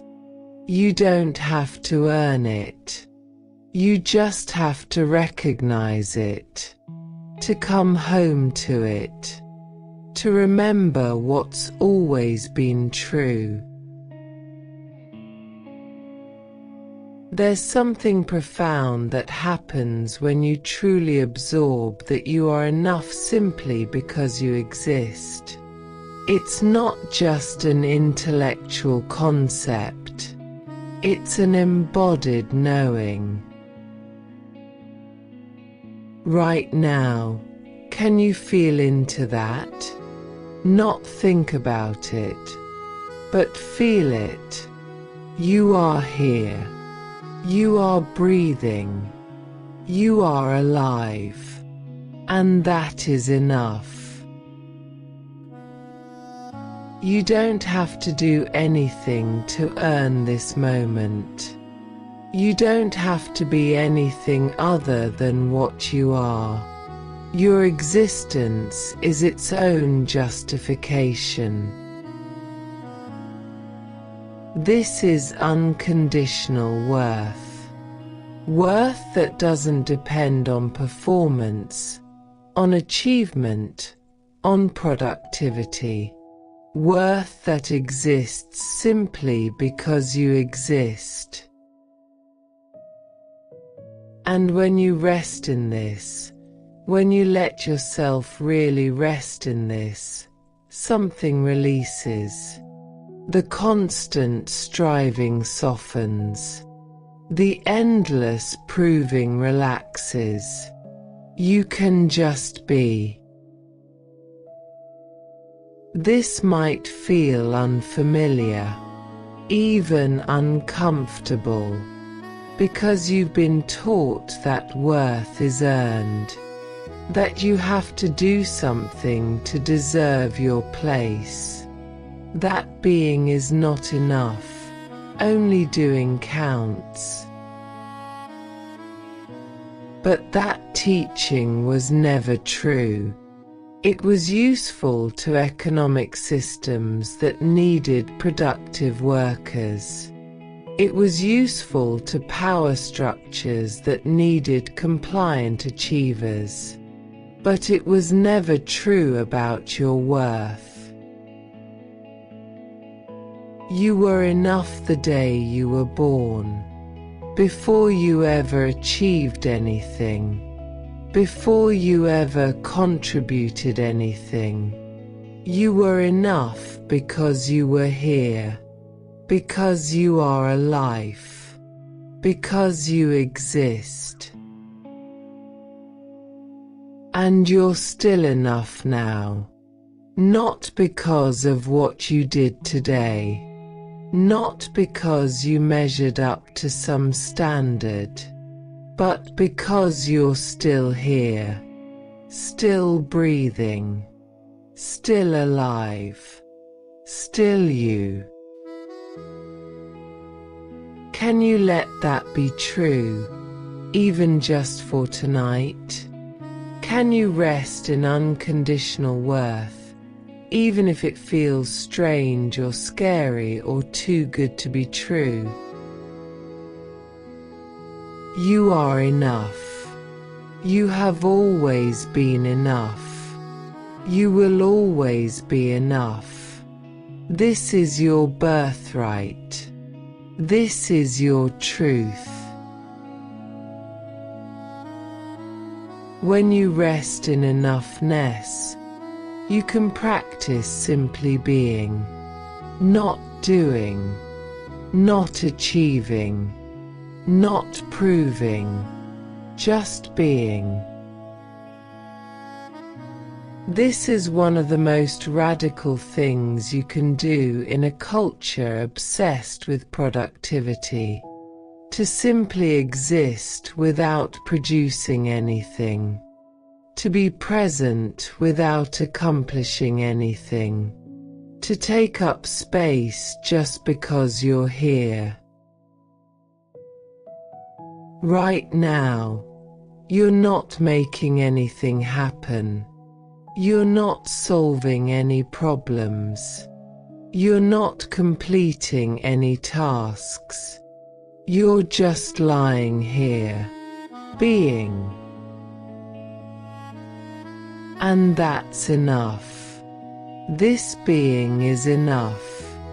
You don't need to add anything to it. You don't need to make it productive or useful or meaningful beyond what it already is. You are a being. Not a doing, not a productivity unit, not a means to an end. You are an end in yourself. Your being has inherent value.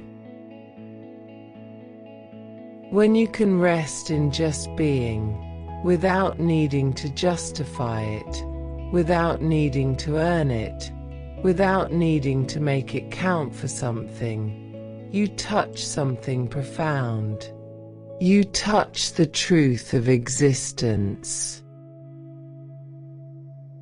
This is what meditation teaches, what contemplative practice points toward.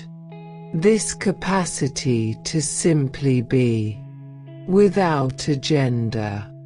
Without trying, without needing anything to be different than it is. You don't have to be good at this.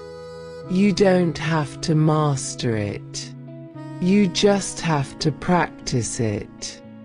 And right now, lying here, breathing, being, this is the practice.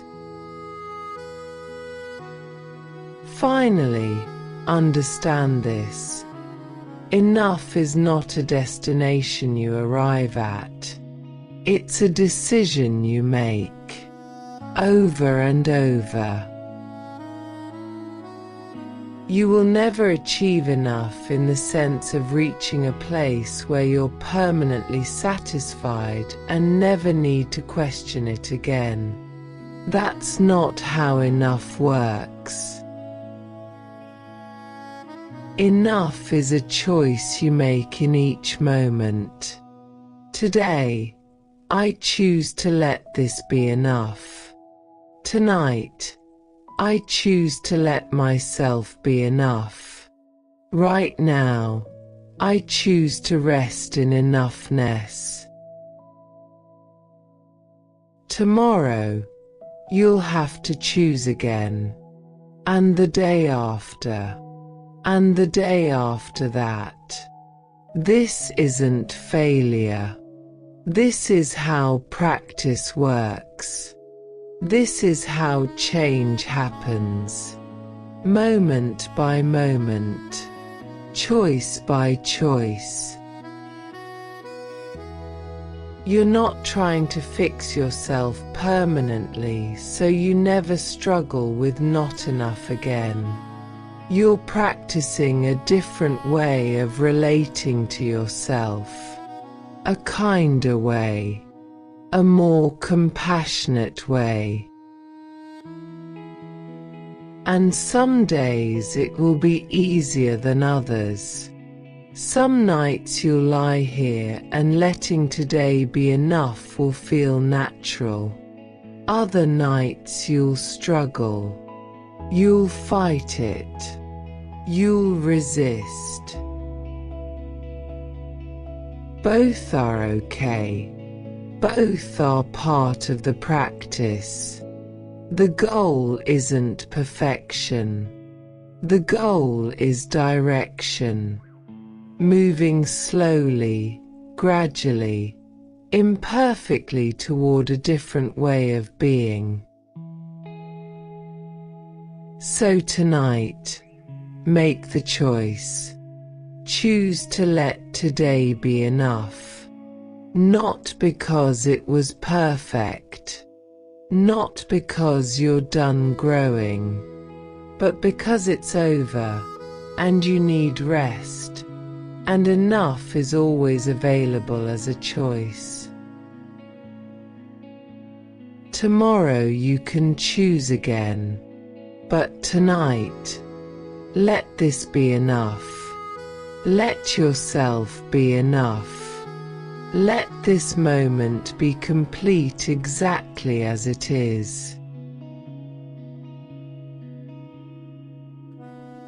This moment is holding you, the bed beneath you, the air around you, the darkness enfolding you. This moment is a container for your being, and you're being held. You don't have to do anything. You don't have to become anything. You don't have to achieve anything. You can simply be held by this moment. Feel the weight of your body sinking into the bed. Feel how you're supported, how you're held. You're not holding yourself up. Something is holding you. And this holding is enough. This support is sufficient. You don't need more than this right now. This moment's holding is complete. As you rest in being held, notice if there's any relaxation, any softening, any release of the need to be more, do more, achieve more. In this moment, held by this bed, breathing this breath, being this being, you are enough. Completely, totally, enough. What you're practicing tonight, the recognition of enoughness, can extend to tomorrow, to the next day, to your life. Tomorrow, when you catch yourself thinking, I'm not doing enough, you can pause. Come back to the present moment. Ask, in this moment, am I enough? And the answer will be, yes. In this moment, breathing, being, showing up, you are enough. This doesn't mean you stop having goals. Doesn't mean you stop trying. It means you stop basing your worth on achievement. Stop making your enoughness conditional on external metrics. You are enough right now. You'll be enough tomorrow. You'll be enough in every moment of your life. Because enoughness is not something you achieve. It's something you are. And from this foundation of enoughness, you can engage with life. You can set goals, make efforts, pursue growth, but not from a place of trying to become worthy, from a place of already being worthy and choosing how to spend your time. That's a very different way of living. That's freedom. So rest now in your enoughness. Let your body settle deeper into the bed. Let your breath slow. Let your mind quiet. You are enough. This moment is enough. Today was enough. Tonight is enough. There's nothing more you need to do. Nothing more you need to be. Nothing more you need to prove. You can simply rest. In this moment. In this breath. In this body. In this life. And that rest is not laziness, not weakness, not giving up. That rest is wisdom. It's self-compassion. It's honoring the truth of your enoughness. So let yourself rest, fully, completely, without reservation, because you've done enough. You are enough. This is enough.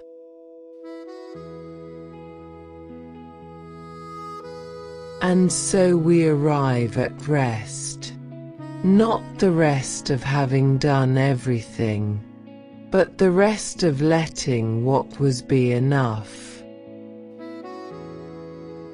Tonight you've explored why enough feels impossible, where that impossibility came from, how to create completion, how to choose what your day meant, and how to rest in the enoughness of each moment.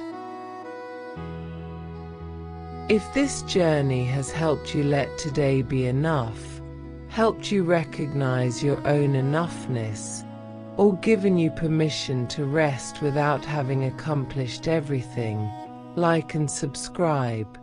This helps guide others to this restful space. Leave a comment on what brought you here tonight. Your story might be exactly what another tired achiever needs to hear.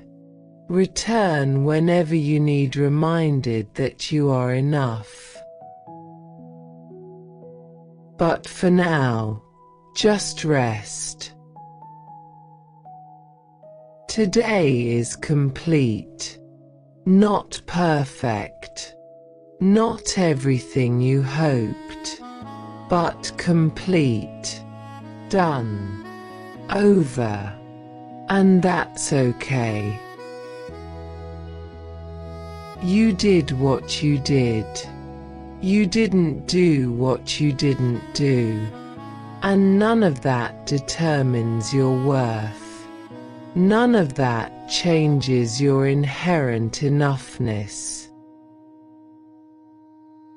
Take a moment to recognize you are whole right now, as you are. Not when you accomplish more, not when you fix your flaws, not when you become who you think you should be. Right now, imperfect, tired, human you, whole, complete, enough. This wholeness was always there. You didn't create it through achievement. You can't lose it through failure. It's your inherent state. And tonight, you're resting in that wholeness, not trying to improve it, not trying to prove it, just being it. Tomorrow will come. There will be new tasks, new challenges, new opportunities, and you'll engage with them. But tomorrow's engagement will be more effective if you rest tonight, if you let today be complete, if you stop carrying today's undone into tonight's rest. So trust tomorrow. Trust that you'll show up. Trust that you'll do what needs doing. Trust that you don't need to do it now, in your mind, while you're lying here. Tomorrow is not now. Tonight is now. And tonight is for rest, for completion, for enoughness. Let everything settle now. All the doing, all the trying, all the measuring, all the not enough. Let it all settle like sediment in water, until what remains is clear, still, complete. Tonight is enough. This moment is enough. This breath is enough.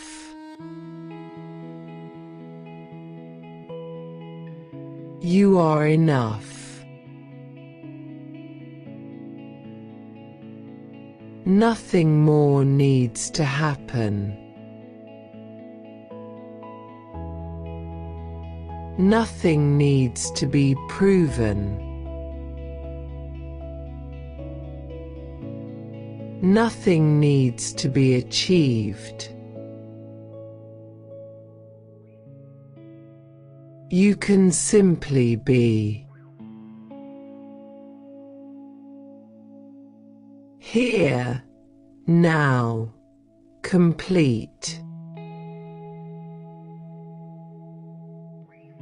Let your body sink deeper. Let your breath slow further.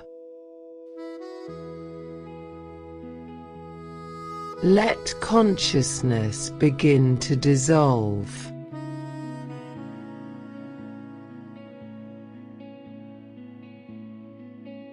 Today is complete.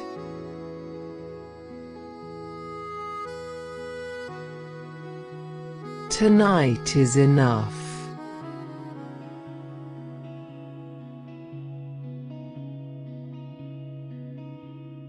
You are enough.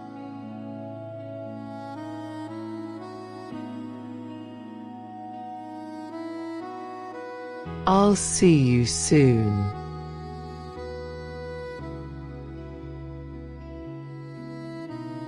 May your rest be deep.